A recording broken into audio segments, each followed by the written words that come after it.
Hello, everybody. Welcome to our weekly comic review video. I'm Jason, I'm Andy. and we're with Infinity Flux Comics out of Chattanooga, Tennessee. So, usually we do this video on Tuesdays. However, for a certain reason, we need to do it a day early. So, here we are on Monday. We've gathered up the books, and we're ready to do a little review of each one. So, we call these our spoiler light reviews. We'll tell you if there are first appearances or any major sort of spec reason that you might want to grab the comic. But we're also going to tell you, more importantly, about what each issue is about, especially the number ones. They just don't really say a lot in the solicitation. So we'll tell you a little bit more about what the story's about, the writing, the art, so that you know, out of all the many comics that are out each week, which ones you might want to pick up. I would say this is a pretty solid medium week. Yeah. Not heavy, not light, just sort of right in the middle there. Quite a few Star Wars books I know Andy will be Yeah. getting to. But several others. I'm looking forward to talking about Strange number one here in a little bit. hmm But Andy, why don't you start us out? Well, you also got to mention where's all the indie books? Ah, Yep. yeah. So Diamond, the distributor for everything that isn't DC and Marvel, they are late this week. We don't know if they're going to be here tomorrow. We don't know if they'll even be here Wednesday. So we don't have some of those books. We'll tell you about them at the end. hmm Luckily, it's very light on the indie books this week. It's a big DC Marvel week, and that is what we have to show right Yeah. now. So we got plenty to show. Starting with one of my favorites from issue one. This is issue two of She-Hulk. So the fervor for She-Hulk keeps building, and I'm glad to say that it continues being great with issue number two. So at the end of She-Hulk number one, a a what would you call Jack of Hearts? Maybe a C-list character at this point. I know a lot of people don't know a lot about him, but thankfully, this gives us a good recap. So, a classic Avengers character, Jack of Hearts, shows up, thought to be dead, and stumbles into Wasp's apartment that Jennifer Walters is currently staying in. Now, most of this issue is letting us know what's been going on with Jack of Hearts to some extent, kind of what his memories are, the last thing he remembers, and then waking up and what's going on there. So this is a really fun issue um, of She-Hulk pretty much just trying to figure out what he's talking about, and so Jack of Hearts apparently has never needed to eat or sleep or drink or anything, and then suddenly he needs to do all of them in excess, and so She-Hulk has to provide him with all of that. It's just a really fun issue. It's a little light on the action, but it definitely delivers on the humor, which I think is a very important part of She-Hulk, is having a big sense of humor along with some the occasional punching and everything. So I really enjoyed this issue. I am very happy with the direction it's going, and I'm really interested to see what comes with this because we do know that in the Timeless number one had the little scene of Jack of Hearts. I think it's going to be leading to something kind of big. There's a little tease at the end of this issue about what's going on, but you'll still have to try to figure it out. But a very good issue, She-Hulk number two. And that looks like the purple suit that she was wearing in the Jem Bartel cover that she did for last year's Uh-huh. Women's History Month. Yeah, she's got her closet of very distinct outfits and Yeah. everything. I think that's one of the great parts of this is she goes through a lot of outfits. She changes, her hair changes, very realistically. So we have our A cover, which is Jen Bartel. Okay, so it was Bartel playing off her own. Yep. Yeah, she remembered. Hey, this is the suit I said she had. She still has it. There is a fun part when the more actiony scenes where She-Hulk is stuck in traffic, um, and there's an ambulance that needs to get through, and so she picks up the ambulance, puts it in the front, but also puts her business card in the window as she lets it down. Like, So well, not ambulance chasing. It's like ambulance assisting. ambulance assisting. I mean, I Okay. would give her more work if she actually helped that much. We also have the Jones variant, really nice. And part of the X-Gwen variants, we have this David Nakayama variant as well with Wolverine Gwen Stacy. I'd also like to mention, so Jack of Hearts is also in the Reckoning War stuff. So I'm going to Oh, review Fantastic Four 41 later on, but even in 40, they brought him into that. So yeah, Marvel's really pushing that character back yeah. to the forefront. So I need to check that out because he's just sort of back. And I was like, where's he been? So that's cool that She-Hulk addresses that. Hmm.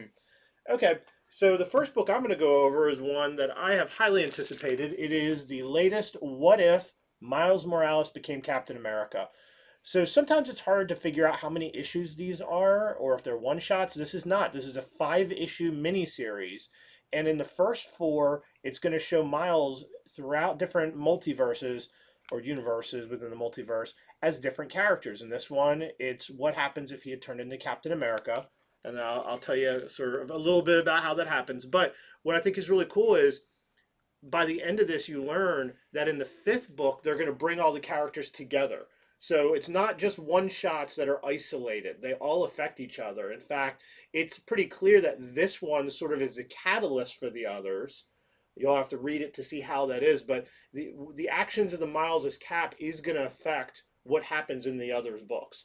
So in this is a different universe where Captain America he sacrificed himself during World War II, and I don't mean like he's in some ice, like Yeah. he's gone. And so there was no modern day Cap, but the super soldier program continued on. It's just they couldn't find the right person for it to work with, so they Hmm. kept fiddling with the recipe. And in this universe, Miles' family, they're all a bunch of military people. He's raised on a military base. His father is into it. His uncle Aaron, who, if you read Miles' book, you know that's the Prowler in Yeah. Miles' book. He's there. Well, through a series of events you'll have to check out for yourself, Miles accidentally gets dosed, but it works. He turns into the super soldier. And so then you get to see sort of how his life goes. This is a longer than regular issue comic. This is like a 30 pager, which I think is a great length when they're going to do these one shots. Hmm. So you get to see Miles raised and trained by his uncle Aaron and the military. And he's doing a lot of the things Captain America did. He's fighting Hydra people, things like that go on. It's a very good one shot, but in the end, sort of it leads to some bigger things that lead to him getting a glimpse of these other multiverses, and you get the sense that they're going to explain why these are there and how you get to the next one, but don't expect to follow this Cat Miles there right away. There's actually another character that it seems is going to maybe be in the next one, Hmm. and we may not get back to the Cat Miles until issue 5. That's the sense I'm getting. I'm not sure. You'll have to read it and see what you think. Of course, there are other characters that are different in this multiverse. You'll have to see what Genki is, his Hmm. friend. He is in this, and he's a different sort of character. So that is my little review of What If Miles Morales was Captain America #1. Look for next issue where Miles Morales is going to be Wolverine. And then after that, he is Hulk and he is Thor. Those are the four, and then they gather them all in the fifth book. So really hard not to throw our money at Marvel when they're doing things like that. Yeah, I mean, they have fully embraced the what if, the alternate reality versions of characters. So we have a few variants here. Here is the Coella variant.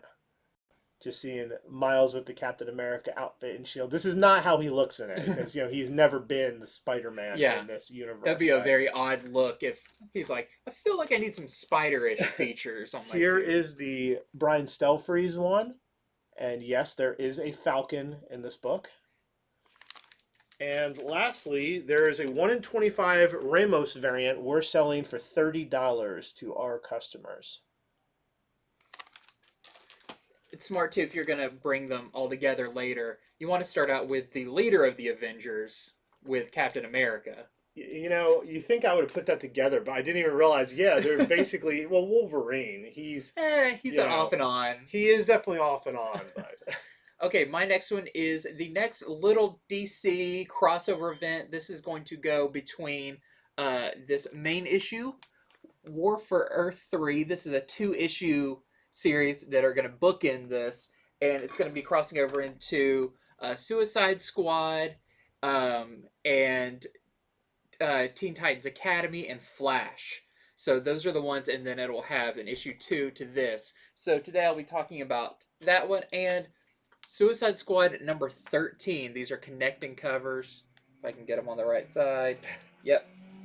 It's a connecting cover. So uh, this is interesting. I haven't been following Suicide Squad super close, but this really kicks off like right. This is almost like 100% action. Like every page, there's action going on. As Amanda Waller is going up against the crime syndicate of Earth 3. So Ultraman, Superwoman, all of those are in there, and she is going to send her Suicide Squad against them. But always Amanda Waller has. She's not going to reveal all her cards to all of the people. You know, she's going to tell this group one thing and this group one thing to all secretly be helping her individually. So this main one is kind of just a setup. It's a let's look at who are the players involved. So you've got the multiple Suicide Squad teams. You've got the one that has like the Bizarro Superboy and all of those, and then later we have Rick Flag's Suicide Squad as well. So there's a ton of characters in this, and they are all just smashing up against each other. So this first one, really fun.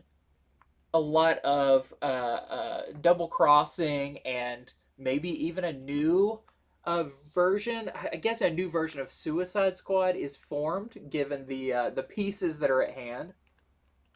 And then the other one is for Suicide Squad number 13. This is mostly centered on Rick Flag and what his job is going to be in this, leading his team, what their reason for being here is. And also, because of the overwhelming popularity of Peacemaker, he is pretty central in this, as he and Ambush Bug are breaking into the Fortress of Solitude of Earth 3 to steal something that they can possibly use against the crime syndicate, which, of course, doesn't go super well. There's a member of the crime syndicate that may be more powerful than any of them that they're going to come up against. So a fun start to a new crossover event. I think it's interesting that they released 2 in 1 week. Thankfully, they do put at the top pretty clearly that it says part 2, even though the other one does not say part 1, but you can kind of figure it out. We've also got some variants for this. So we've got the War for Earth 3 Gilliam March variant with Ultraman. We also have the 1 in 25 Liam Sharp incentive variant that we are selling to our customers for $20 with the 2 speedsters. It's interesting, Flash does not show up in these yet, but we do know that he's going to be a part of this. And then we have the variant for Suicide Squad 13. This is the Milkinov variant with, of course, Peacemaker, because he's all the rage. And I'd assume it's Wally West Flash that's probably going to be a part of Yes. this, since he's the Flash of the main series right Yeah, because I'll be talking about what's going on with Barry Allen a little bit later. Okay, good. I've been wondering about that. He actually doesn't appear in the Flash comic very much these days. It's about Wally and his family. Yeah, so. spoiler alert, he's going to be mowing. Okay. Thanks for spoiling that. Okay, so I read Batman Killing Time number 1. This is the first part of a 6-issue miniseries by Tom King with art by David Marquez. And we see some of the main players on the cover here. You got Riddler, Catwoman, Killer Croc, and there's Penguin back there. However, this has a first appearance of a new character called The Help. That is what he calls himself. Now, what is The Help? He sounds pretty I'm not friendly. completely sure. I mean, he's not in this a lot, but I will say I got to see the cover of issue number 3, and he's on the cover fighting Batman. So I think he might be a more major player than you would expect. Now, what does he look like? It's like if you crossed Lex Luthor and Alfred. That's what he looks like. So definitely but no hair involved. A little older than both of them. Yes, no hair on the top of the head involved. That is right. So he has a small part in this, but who is he? It's kind of a mystery. This is much more of a heist story. is what it is, where the Riddler is sort of in charge. So this is very much a play-by-play heist story, but Tom King likes to do this thing where he'll play with time, but he's really good at it. So it's all right for him to do it. So he'll say, it's this time of day. Here's where Catwoman is doing this thing. Oh, but here's 8 hours previous to that. I enjoy that when it is done right. To me, it's a lot more fun than telling a story a linear way. It lets you see glimpses of things you're not supposed to yet, or things that are surprising. Whereas if you saw what led up to it, you wouldn't be surprised. But if you see the result, you're like, how did it get there? Yeah. And then when you can see how it got there, you're surprised a second time. So I think it's a very good thing for a writer to do if they can pull it off. And he totally does in this. So big heist going on that involves the Riddler, Catwoman, Killer Croc, and Penguin. They all have their different parts to play. They're all at different places. And it all leads to Riddler wanting something in this deep, dark vault. Now, this vault, it's being protected in a very lower level of like the best bank in Gotham. And Commissioner Gordon doesn't know what's in it, but Batman does, and he is scared about what's in it. So this series. Let me remind you, it's called Killing Time, and so it's like, okay, I always wonder what the title has to do with the book. Well, Tom King is telling this thing, and it's kind of jumping back and forth through time, so maybe that's what it refers to. There's also a part of this book that's out of nowhere that takes you back to 405 BC. We're back in like Grecian times. Yeah. And it doesn't really tell you exactly why yet. You're getting another piece of another story that's going to have something to do with this object that Riddler's after that scares Batman. So I think it's going to be not. I think Killing Time is going to have to do with what the object can do. I think Tom King is playing with the way he's telling the narrative to kind of hint at it. I think it's going to be a time travel-y sort of device or time controlling device. This is not a spoiler. This is just me telling you what I read. Who knows? You know, it's hard to predict Tom King stuff a lot of times. So that is sort of what Batman Killing Time issue number 1 is about. Although this issue, like I said, it's just a really cool heist. I mean, Catwoman, she's a total villain in this. She is part of the villains team, and they're doing some really tricky, mean stuff. This is a good Batman book for somebody who wants their Batman book to be 50% of Batman having to be real clever to deal with other villains that are clever, and then 50% him being just as clever in fighting. You know, how does somebody of his size beat Killer Croc? Yeah. You know, in a fight. How would that go? You get to see that in this book. So very strong first issue. The art by David Marquez is excellent. I highly recommend it if you're reading, if you like Batman, which I think that's everybody who reads DC. Grab the first issue of this. It's really cool. It is a mystery though. By the end of issue 1, you will not know what this object is. You'll have to guess like me, but that's some of the fun. Yeah. You know, that's why I have so much to say about it. So that is Batman Killing Time issue number 1. We've got some great variants for this. Here is the Kale new variant with Riddler and Catwoman. Do we know how many issues this is? Just 6 issues. Okay, so it's not like it's not one of the maxi 12 Batman, issues. Catwoman, or Mr. Miracle, or any Correct. of those. Yeah. And then here is the Dionata, the Batman variant. And then we've got the 1 in 25 Alex Garner variant we're selling to our customers for $25. And lastly, we have the 1 in 100 Peach Momoko variant. Ooh. For $100. How often have you seen Peach Momoko do a Batman cover? And I mean, look at that, Batman and Catwoman together. Now, I don't know if they're that close of a couple in this story being set so long ago. Doesn't seem like it at all, no. Okay. So, we've had a drought of Star Wars books the last few weeks. We've had them one here, but this week we got quite a few. And let's talk about some of the High Republic, what's going on there. This is High Republic, Eye of the Storm, number 2 of 2. This was only a 2-issue, what's smaller than a miniseries? A micro-series. There you go, a micro-series. A micro-series. Makes me think the book is like a little tiny book. So this is cool. The first issue of this was definitely a pseudo-origin story for the big villain of this time frame in Star Wars, Marchion Ro. and how he rose up the ranks in the Nile, the big evil group that's going against the Republic, and how he usurped his father and his family to take this throne.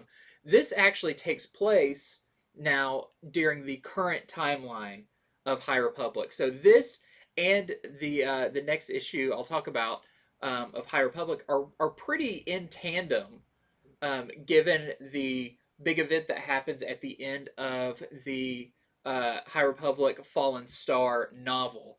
So I won't reveal what happens there yet. Some people may still be trying to finish it. I'm listening to the audiobook of it. But I know what happens. There's a big something that happens, and that's kind of where both of these issues take place. But this is from his perspective, and we get a lot of why is he doing this? This is the Nile are a band of raiders. Like they're basically just they're out to have freedom. They're just living their lives, and they don't want the Republic getting in their way. And Marchion Rose even confronted with one of his members of like, why are you doing all these big things when that's not our MO? Like we're are you planning to take over the Republic and the galaxy, or are you just, why are you doing this? And you get a lot of his reasoning and a lot of his own uncertainty about why he's doing what he's doing. So this was really cool. I had forgotten it was a 2-issue thing, so when I got to the end I was like, oh wow, that just a blink and we got that. I don't know how they're going to end up collecting this in either a tiny trade or including it in the High Republic trade. But it does say in the end of this that this is to be continued in Star Wars High Republic Quest of the Jedi. That is coming later this year. And that is also how our other book, High Republic number, I believe it's number 15. This one also ends with that. So we are going to go on a little High Republic hiatus for a little while, it seems. Because this is the end of phase 1 of the High Republic. Now, I don't remember if it's a 3-phase thing, but I think the novel and these comics have all hit that end of phase 1 in the current standing of the galaxy and everything. This issue is really cool. There are a few deaths in this. There's a few mentions of where are certain characters because there was a big kind of disaster that happened. But great issues. I'm sad to see it go on a little break for a while, but I'm sure we'll have plenty of things in the meantime to fill that space because we still got Crimson Reign going on and everything. So that is issue 15. We've got some variants. This awesome Phil Noto variant for Eye of the Storm number 2. I couldn't believe this wasn't a incentive cover. It's so nice. We have also the Pascal Ferry variant for High Republic number 15. Okay, so I read Strange number 1. There is a new and different Sorceress Supreme, and that is Clea, the wife of Doctor Strange. So this is her first issue as Sorceress Supreme, and this is by Jed MacKay, who, of course, wrote The Death of Doctor Strange. We're big fans here. Yeah, he's writing a lot of things that I like. He's writing Black Cat. He's writing Moon Knight. If Jed MacKay's writing it, I'm reading it, and Andy's reading it as well. So first off, I'll say this has a first appearance of a new, really cool-looking villain. His name is Harvest Man. Okay. All one word. Harvest Man. Yeah. All one word. I know it sounds like a Mega Man villain. You know? Well, what could you get from Harvest Man? I guess his scythe. So Harvest Man has a great design, though. He appears to me to be sort of like based on the Grim Reaper a bit. He's got a scythe. He's got a big ringlet of keys attached to his belt. And he is against Clea trying to bring Doctor Strange back to life. However, that's not what most of this issue is about. It sort of starts how it's going to go. What this issue is about, then it's sort of like, here's where it's going. Now let's start at the beginning. So Clea has just taken over the mantle of Sorcerer Supreme, and there's a knock on the door. Guess who it is? It's Doctor Doom. At least he doesn't kick the door in or manifest right in the middle or yeah, or have a something. Doombot show up. It's really him. And he very nicely pretty much tells Clea, hey, Doctor Strange is gone. I want to be the new Sorcerer Supreme. And, she's not going to have it. Yeah. Obviously, she's not going to have it. But I don't know Clea real well. I mean, she is a character from Silver Age comics. This is Jed McKay's chance to really flesh her out, at least in like modern comics. So you got to read the part with her and Doctor Doom. The dialogue is spot on. This is a character asserting, here's who I am. Here's how much Doctor Doom can push me around or not. And here's how I respond to that. I'm not going to ruin the great read. It's an awesome part. Check it out. Just right off the bat, I'm like, wow, I'm liking this character. Yeah. This is neat how this went. So past that, she goes to Wong and they go on an interesting quest because she claims that our dimension does not have good coffee. So she wants good coffee. So Wong's like, well, I know a secret place in New York. So this is neat because this is like, I like the weirdness of Doctor Strange comics. So they go to this place called the Shrouded Bazaar, which is a part of New York that you can't really see. And so we get to experience that, which it gets a nice two-page spread. But of course, it's attacked for certain reasons. And in that part of the issue, so before we got to see how she dealt with Doom and his threats, in this part of the issue, we get to see how she deals with just complete bad guys who she can whoop. Mhm. And let's just say she is more severe than Doctor Strange. Like, shockingly more severe. Like, Wong has to be like, whoa, whoa, whoa. You are Earth Sorcerer Supreme. You gotta act like the way we expect you to.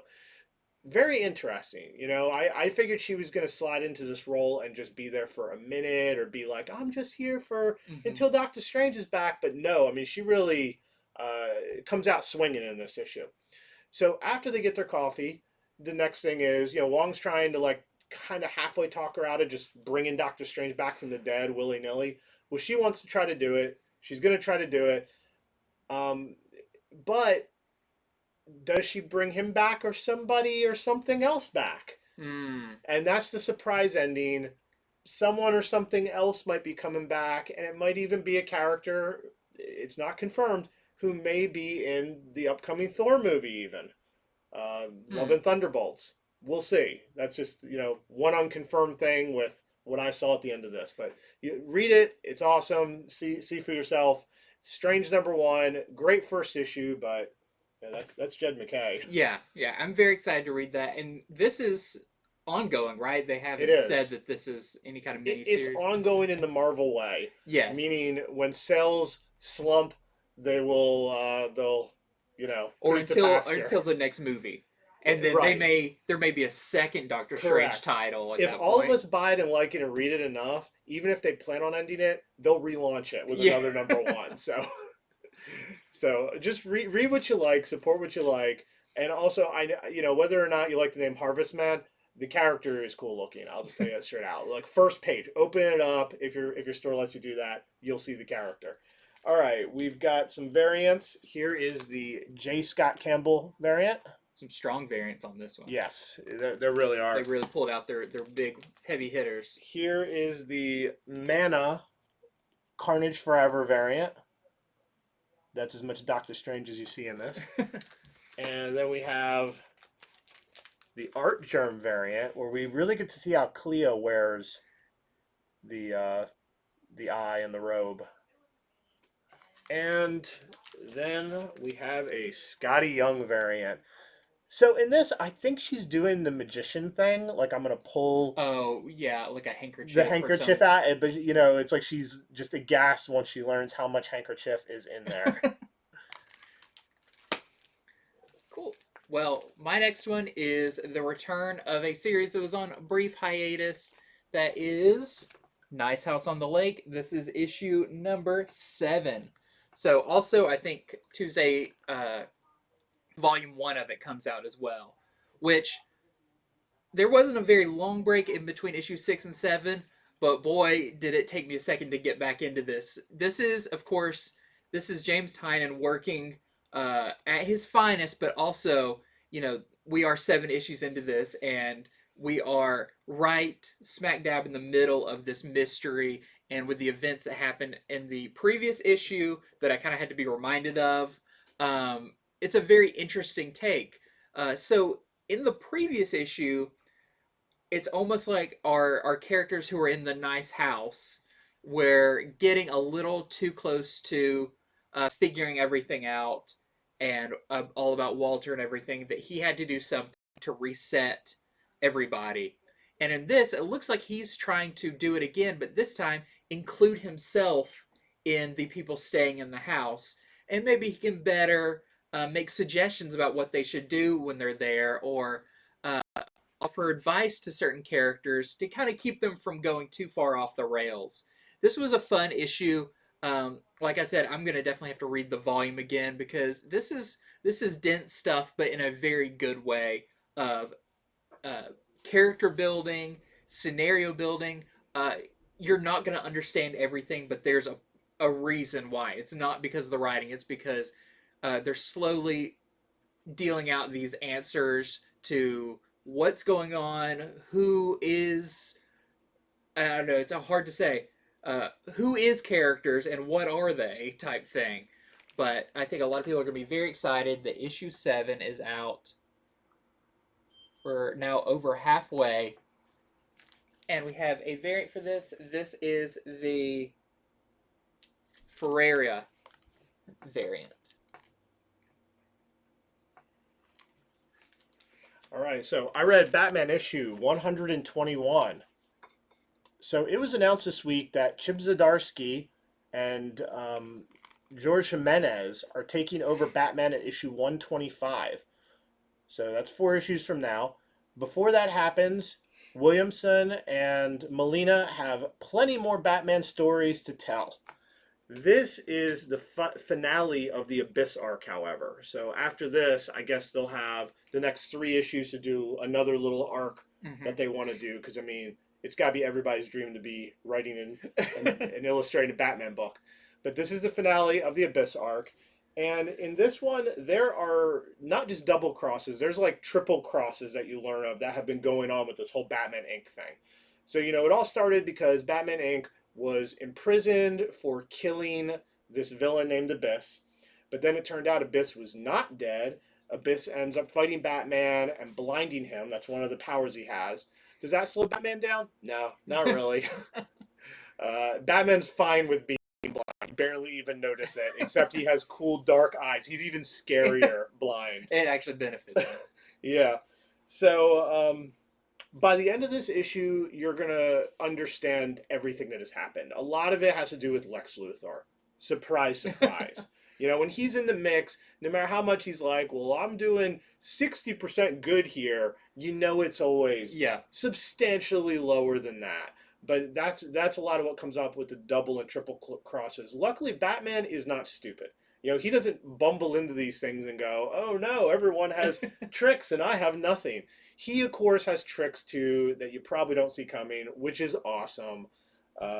And Batman and Abyss do have their final battle in this issue, so all that gets wrapped up. And then we have 2 epilogues. So the first epilogue takes place once Batman returns to Gotham, and it's after the Arkham Tower arc in Detective Comics. Oh, wow. Yeah, so I read that carefully. I'm like, ooh, can I learn anything? You don't really learn much, okay? It just is set after Arkham Tower, and you also get to learn a little bit more of what's going to happen with Ghostmaker and Clown Hunter, who we haven't seen in a minute. Yeah, they kind of went off to train together. Correct, yeah. So they get a little more in that epilogue. The second epilogue is a precursor to Shadow War. Oh, okay. And we get to see one of the major players in that who we've not seen a Batman book in some time. Someone who might even have their own book over at DC. So finally, I know this sounds like a lot, but there was a lot in this.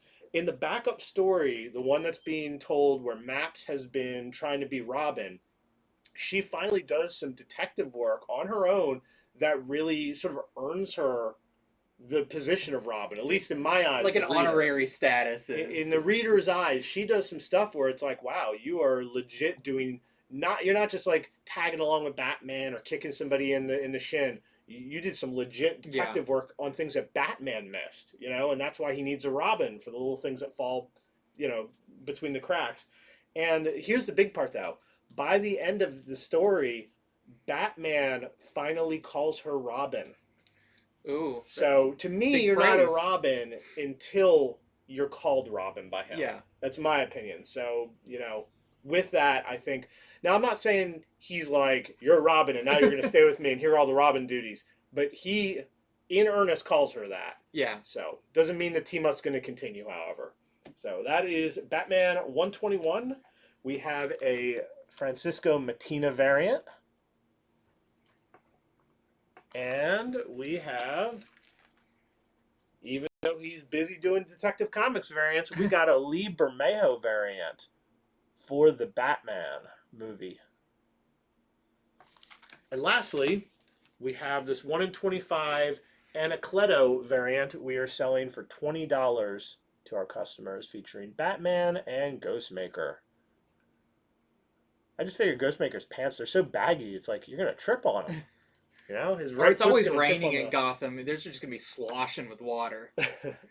It's pretty cool though that this week McFarlane Toys announced a Ghostmaker figure for their line. So that has to show you they've got plans for this character. Like his design is just really good. Yeah. So. Okay, my next one is our final part of Justice League Incarnate, number 5 of 5. Now, I'll say it's the final issue of Justice League Incarnate, but it is not the final part of the story. As we kind of learned recently that this is all leading up to Justice League number 75, The Death of the Justice League, which I feel like will do more of the wrapping up of this story. But this ends the main part about the group we're following. So the major threat is not necessarily taken care of because this is a multi-part story Joshua Williamson is telling, but we do get some finality to some things in this. So with this, you have your Justice League Incarnate who are trying to stop Darkseid, but Darkseid is also he's so evil and so powerful that if someone else makes him an offer for more power, he's pretty interested in taking that, even though he still thinks he's in control. So he's going to follow this new big threat that I think we're going to see in the next big DC event into something. And that's kind of where it's going to lead into other stories. But another part of this was, where's Barry Allen? Part of the team has been trying to find Barry Allen since he kind of went missing towards the beginning of this. And they do find him. Like I said, he is out mowing. Yes. Now, you're going to have to read it to see, has his phone been off and he's just out mowing his lawn? No, there's more to it than that. But this is definitely a big setup issue for the Justice League 75 and the things to come there. To the point of the Justice League Incarnate team says, this isn't enough. We need the main Justice League team to help us. So I think we're going to see some of those characters in issue 75, and then whatever comes next after that with the big events Joshua Williamson is working on. So a good wrap up to this series. I wouldn't say this was an event book as much as a prelude to the big summer events coming up. So Justice League Incarnate number 5, and we are all out of the variant. Okay, so I had the pleasure of reading Moon Knight issue number 9. This series just knocks it out of the park. Every single issue so far, this is no exception. So last issue we had our Hunter's Moon issue, which was just really great to see another Fist of Khonshu taking over the mission while Moon Knight was in prison and seeing how he could handle things. In this issue, Mark Spector Moon Knight is back. He's out of prison, and he is back to looking for Zodiac, the new villain of the series, who has been in the shadows, just doing terrible things the whole time. He's running his mission out of the local bar still, which something feels right about that for Moon Knight. He's just so addled. It's like, yep, that's your office, a bar, even though you don't really drink too much. So in this one, People have gone missing. There are 3 people that are missing, and Moon Knight is very much a street level hero, even though he's super powerful, which is so interesting about him. 3 people have gone missing from this one building. Okay, seems simple enough. That's a connection there. This is a 5-story building, yet it has a 6th floor. Like you can see it from the ground, and so Moon Knight's like, okay, yeah, this is a mission for me. So he goes up to the 6th floor, and it's a huge maze. He's trapped in it, and that's what the cover's about. And that's what I call a good Moon Knight plot. Moon Knight, it's not just, fighting villains, it's weird phenomena. He has his roots way back in Werewolf by Night, and I'm glad that they stick to that to some degree. So he's on this 6th floor, doesn't exist, trapped, trying to figure out why. And he can kind of sometimes see the other people, but can't reach them. Now, why would somebody create this maze? Is it to hide something? Is it to trap people? Or is it for something else? You'll have to read it. It all does get resolved by the end. And there might even be a new sort of teammate on the Moon Knight team by the end of this issue. But what I would say is very satisfying one-shot issue that leads to something that is important and that will help in the ongoing Moon Knight story from here on out. That's probably the best way I can say it. So here are our variants. We have the Panosian Carnage Forever variant. Very creepy. And then we have a 1 in 25 Simmons variant that we're selling for $85. That's because everybody's loving Moon Knight. And when you have covers like this, I have one other detail. I just remembered, the important one. This issue is the first cameo appearance of Rutherford Winter. He is a character who has only been in digital comics before. He was part of the Hydra Pygmalion project, where they would implant memories into your mind and change who you are so you would do what they say. So I had to look into this, okay? I have so many physical comics, I don't really read the digital comics, okay? Nothing against them, just I have too many physical ones. Well, this digital comic was written by Jed MacKay years and years back, so this is a character who he cares about. And it was teased in one of the earlier Moon Knight issues because we saw somebody was leaving Ravencroft.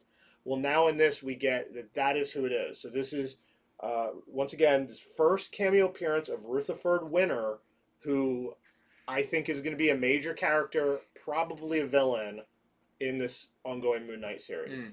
So I'm really glad cool. I didn't forget that. I like the idea of Moon Knight and mazes too. Works just with his mind. Correct. It's a very maze-like. It's kind of a cool representation. It lets of that. the artist do some really good art. Too. Oh yeah, because it's not like the maze. It's not a hedge maze. Like you're inside a building, the interiors change, the wallpaper, the floors. Yeah, that's fun. Okay, my next one is an issue I've been excited about because I mean they got me the hook, line, and sinker with their what is behind door Z. This is Amazing Spider-Man number 91, and when they had the talking sandwiches, that's really when I was, they hooked me with what is the Beyond Corporation doing. We got a little bit of an answer to that previous issues about they're kind of creating their own villains for profit and everything, but it seems to be more to it than that. In this issue, on my notes, the first line just says boxing chicken. So you'll definitely have to read it to see what that is. But the talking sandwiches are just one of the many weird things that the Beyond Corporation is experimenting on. But in this, we do get a team up between Peter Parker and Ben Reilly, which is great. It's great to hear them talk and kind of banter back and forth because essentially they're kind of the same brain. But really fun, great team up. They definitely come across as brothers rather than clones. But they are fighting some very interesting villains. Not villains, I would say, first appearance. They're just craziness, much like the sandwiches. And there is still talk about this door Z, and this issue is very much building up to, are they going to open it? And who opens it may surprise you, uh, and also what is behind it. Now, you do completely see what is behind it, and it is potentially a big deal. Um, let's say Beyond Corporation has been experimenting on a lot of things, and some of them may even be characters that you're familiar with. And what does that entail? You'll have to read it to find out. I thought it was a very good issue. I'm kind of sad that this um, whole Amazing Spider-Man run is ending and going to be restarting, but it's a lot of the same creative team, and I think, other than the number, it's probably going to still retain a lot of the same feel and everything, because this has been a lot of fun. So, great issue. I mean, just really teasing that Door Z. We've got some variants for it. We have the Pacelli variant, which Misty Knight and everyone shows up in this one as well. Pretty cool to get kind of all the characters teaming up. And then we have this super creepy Humberto Ramos Carnage Forever variant. Yeah, the Beyond Corporation and their deeds have spilled into Miles Morales' book as of last issue as well. Okay, so I read, there you are, Monkey Prince number 2. Number 1 was a wild issue with a wild ending where the Monkey Prince's head came off due to a Batarang mishap. Well, this issue starts right where the last one ended. Obviously he is not dead. We saw that in the last one. He can lose his head and he can talk. We're still trying to figure out what his full power set is. This is a new character.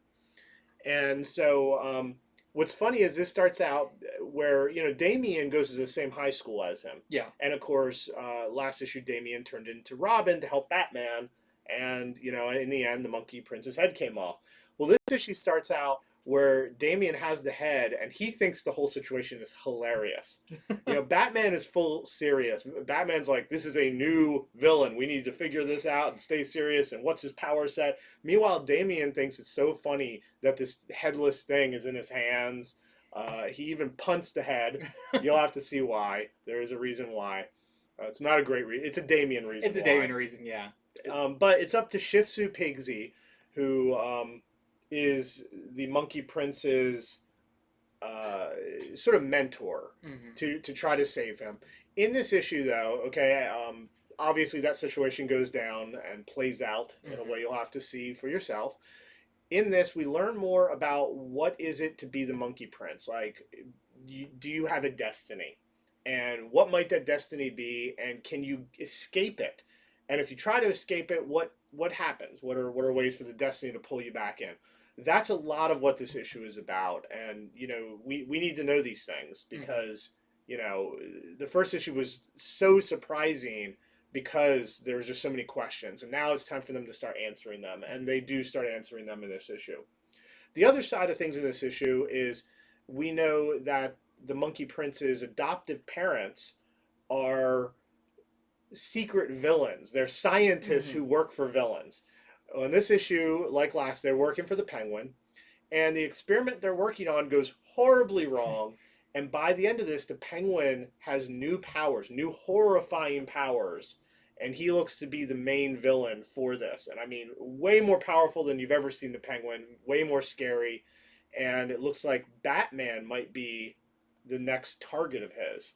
So, as much as Monkey Prince is afraid of Batman and hates Batman, they may have reason to come together here shortly. So, cool issue of Monkey Prince number 2. I think the number 1 was still my favorite, though. It was just so insane and wild. But you have to slow down and give some explanation. Yeah. And so, while this is still a good issue, it was that. It was a little bit more of a time to tell you a few things. Yeah. So, we have this Ijikir variant for Monkey Prince number 2. And yep, just that one. Just the one. Yep.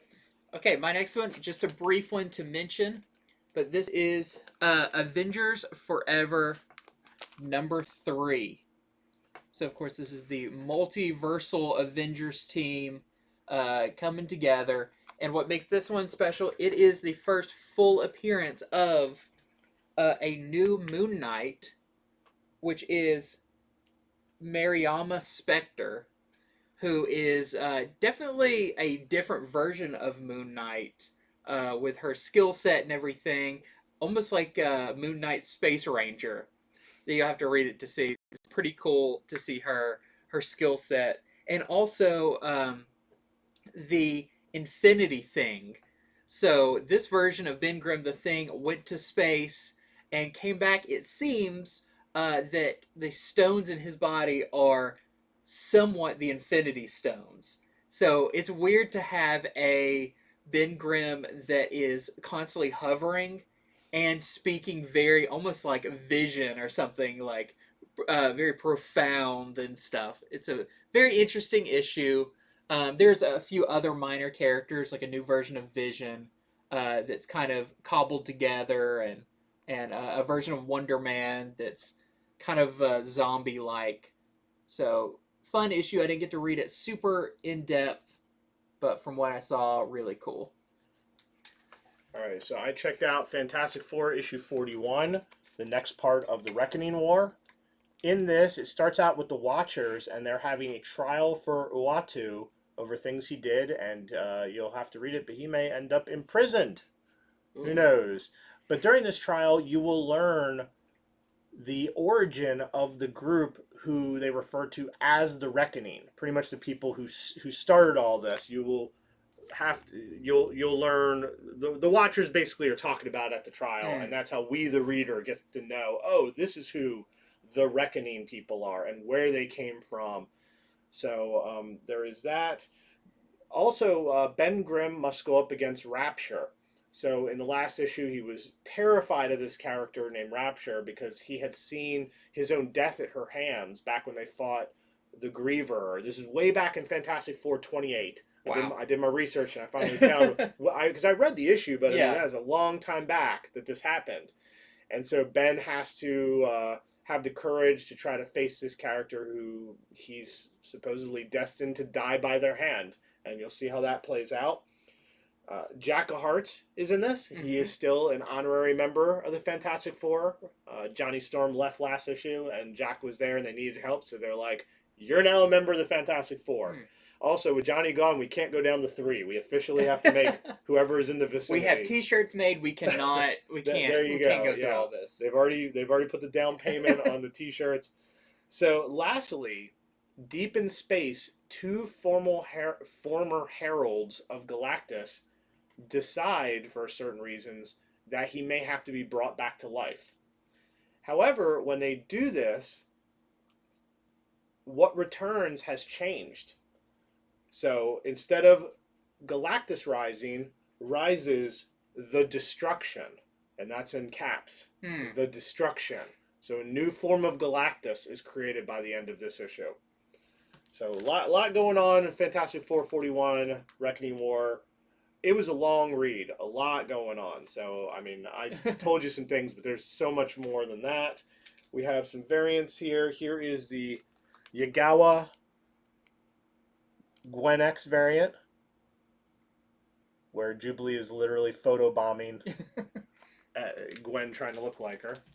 Here is the Sousa Black History Month variant with Moon Girl and Devil Dinosaur.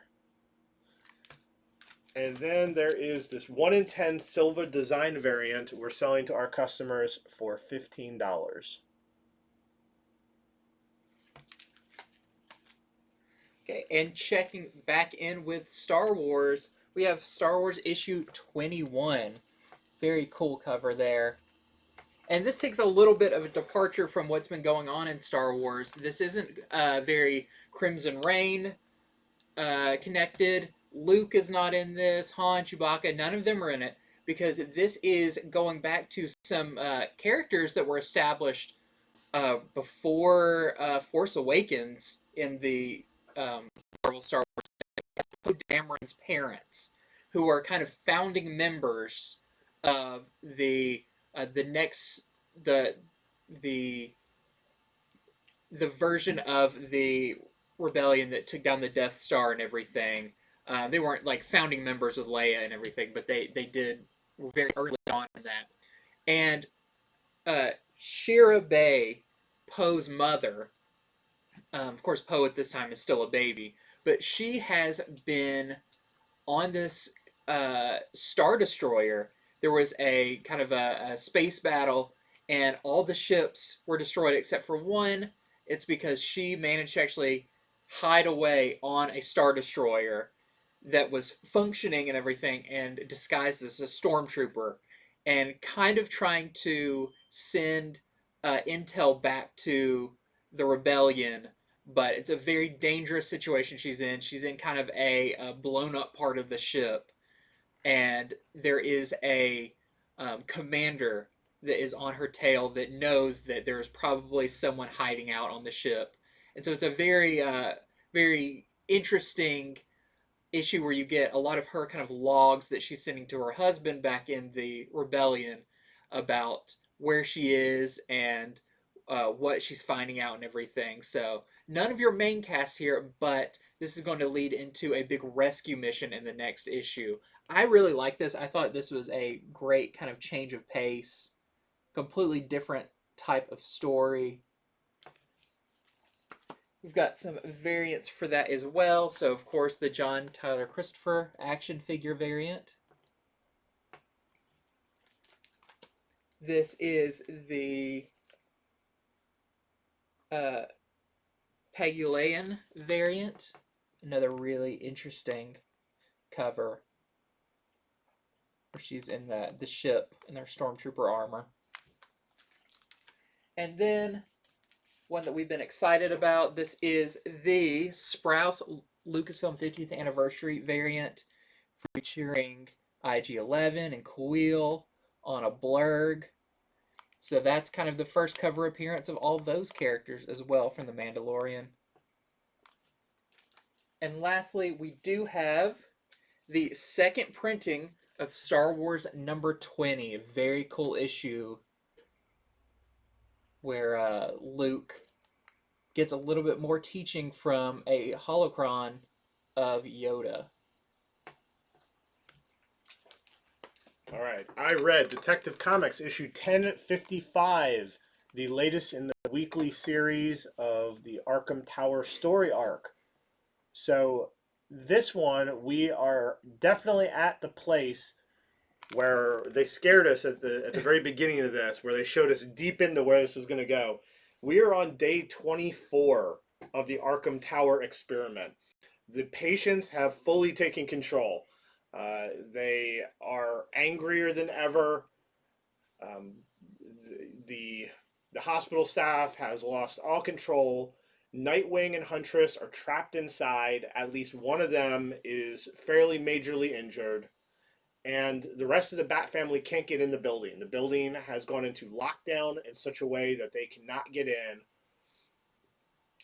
So, of course, through this, certain villains that are in Arkham Tower find their old weapons, making things even worse. They should really just move those completely out of the area. The question is, out of all of the bad guys in Arkham Tower, who is going to rise to the top to call the shots? Who's going to be the big bad villain?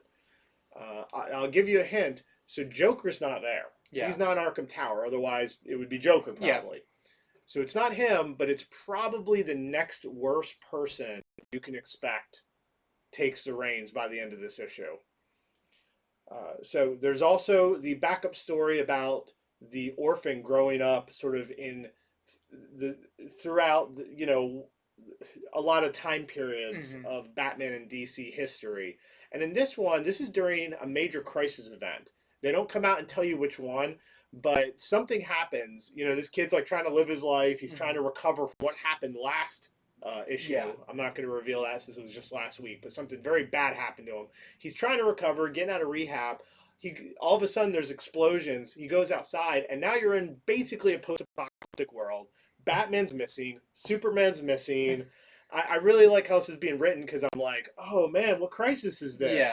It's really cool how they're doing this. Once again, I wish they had solicited a little bit better. Hmm. But now that I know how this is, it's actually a really cool story. So that backup story continues as well. In Detective Comics 1055, and doing double cover duty this week is Lee Bermejo with his variant. He did one for Batman and one for Detective in the same week. Great. Oh, and I have a 1 in 25 Fornes variant we're selling to our customers for $25. Very colorful. So I'd say it's very interesting that they're using the Batman of Zur-En-Augh on the cover of that one. Yeah, and that's we just bought that action figure. Yeah. Somebody sold us the action figure the other day. That's really coincidental. That Batman's showing up here and there. Okay, my next one is our next installment of Dark Knights of Steel. This is number 5 of 12. So, really love this Dan Mora cover. And you can see kind of our major players on there. We actually see Poison Ivy in this, and what is she in this kind of fantasy world? Of course, she lives in the forest, but like in any version, she's pretty scary. She's, I feel like, a very underestimated character with her power set. She even kind of lets someone know what she could do to them, and it's pretty horrifying things. Yeah, in Marvel terms, she's Omega level. Yeah, she's Omega level, but doesn't flaunt it. She's just like, oh, there's something needs to be done. I guess I can do that. But you find out kind of her relationship with Harley in this version of the DC universe, which is really cool to see. Also, on my notes of like how to describe this issue, it is ye old Batman versus Superman. So there, of course, in this version, we have found out that this Batman may have some powers of his own, and so that makes all these fights way more over the top. And in the end, some I'll say this has done a really great job of taking some storylines or characters and their kind of known jobs in the DC universe. Those characters, they're supposed to be doing this, and these characters did this, but kind of turning those on their heads and putting different characters in different roles. So in the end of this is a very interesting switch up of a classic DC story. So great issue of Dark Knights of Steel. And check out this variant. So this is who is this? Not Matina, but the other one. Anyways, really nice variant. For that, let me see real quick. Yeah, I can see. This is Joshua Middleton. Middleton. I knew it was the other artist that starts with an M. So this is the Middleton variant. I heard Matina, and I'm like, that's bright. I know. You can see Black Canary on there. And then also want to mention, this is a very unique thing that is coming out. This is Dark Knights of Steel, The Gathering Storm, number 1. But this actually collects issues 1 through 3 of Dark Knights of Steel. It's like a catch you up issue for this series, which is very interesting. I wonder if they're going to be doing,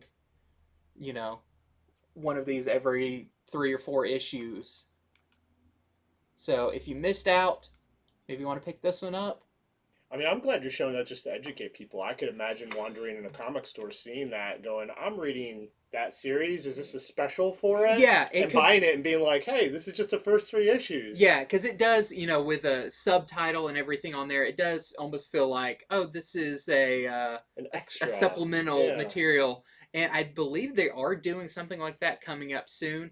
But on the bottom, it does say collects issues 1 through 3 of the series. So if you missed out, great one to grab. Great new cover for it. I don't believe there's any ads in it as well from flipping through there. So pretty cool pickup if you want to get it. All right. Also out this Wednesday is Black Panther number 4. So the first thing I'll tell everyone, there is no Tozen in this issue. Tozen was introduced last issue. It blew up. Good luck getting a number 3 anywhere. If you can find one for like less than $40, good job. Tozen is not in this. It sounds like he will be back in the next issue, however. So if you're, collecting for that reason, make sure to sign up, get your store to pull you the next issue. But he's not in this at all. So in this issue, T'Challa finishes his visit to Arakko. He went there, the part of Mars that the X-Men own, to visit Storm. But secretly he was there because he has sleeper agents there. That's what this whole series is about, is Black Panther has sleeper agents everywhere, even in groups that his friends run. And somebody has learned this and is killing them. Mm-hmm. So he wraps up his trip on Arakko in this. Meanwhile, elsewhere, Shuri is doing her own investigation. It's really neat watching her investigate because she's not all like a normal detective. She's using such high up technology forensics that like the writers have to create this stuff. But she learns something through it, even as somebody tries to kill her. So that's a neat part of the story. And then lastly, there is more things learned where T'Challa thinks that somebody else might be a traitor, somebody else who's been pretty close to him this series. And there's a surprise battle there, and it just calls into question, who can T'Challa trust at all anymore, other than Shuri, of course. So that's generally the skinny on Black Panther number 4. Of course, much more to read in there, but that is the general premise of that issue. And there is a variant. We are out of the variant. Everybody jumping on Black Panther since that last issue. Yeah. Yep. Okay, my last few. We got some reprints. We've got Catwoman number 39, second printing. They actually put the, I believe it was a 1 in 25 variant, just recolored for the cover for that one, which is really nice that they did that. Such a good cover.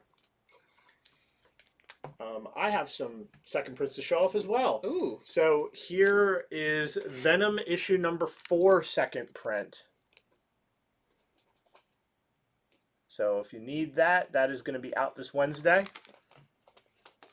And then I have Hulk number 3 second printing. We knew this series was going to be hot, so we just keep ordering more and more of the other printings, trying to keep up, but we're still selling out of them. So awesome series, love it so far. So if you missed out, here is your chance. And then Strange Academy number 15 also has gone back to second print. This is the first cover appearance of the villain Gaslamp that flew off the shelf. So if you want the second print of that, that'll be out this Wednesday as well. Do you have any others? Nope, I am fresh out. Okay, so the last thing we're going to do is I'm going to tell you about what other ones we would have went over had the indie stuff arrived. So the big indie books this week, first off is Rogue Sun number 1 is coming out. So that's the new book set in the Radiant verse. Radiant verse, yeah. And it's not his first appearance. He was in Supermassive, right, where we kind of got our first taste of who he is and a little bit of his backstory. But I'm excited to read about more in that universe. Also out this Wednesday is the 8th issue of Nocterra, a series I have been very much enjoying. So issue 8 of Nocterra is out. It will be the second issue of this latest arc that they just started. Of course, Nocterra has been optioned. I know many things have, but I have a feeling this one's going to find its way onto TV, which I hope it does. And then there's Crossover 12 is out. Yeah, I'm very interested to see that one, especially after the ending of the previous issue, where finally we got a pretty big character appearing. Yes.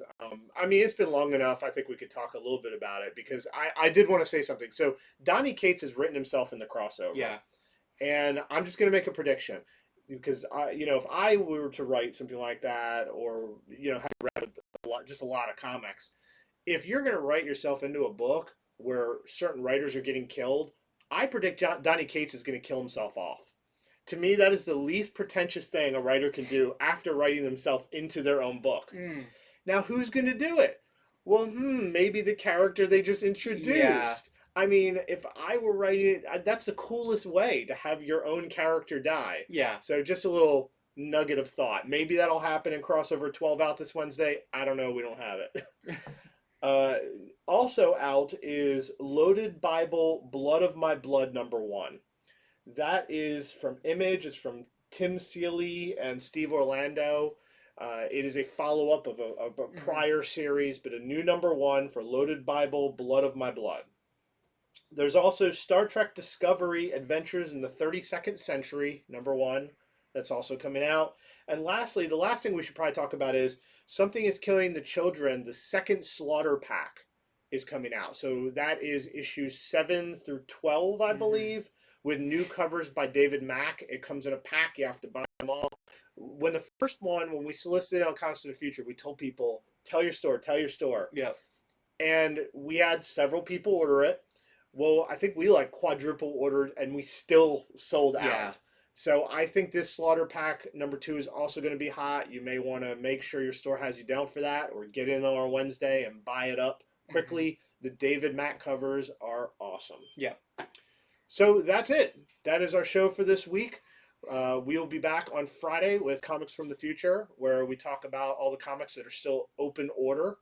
And then we'll be back again next Tuesday, Yes. which is a day we normally do this Back to our show. normal time. Yeah, so expect to see us then. I hope we have done our job and we have told you about these comics and you are armed with the knowledge to storm into your comic store on Wednesday and know exactly which ones you want. If you're watching us on YouTube, please hit the subscribe button so that you don't miss any of our videos. Thank you so much. Yep, we will see you next time.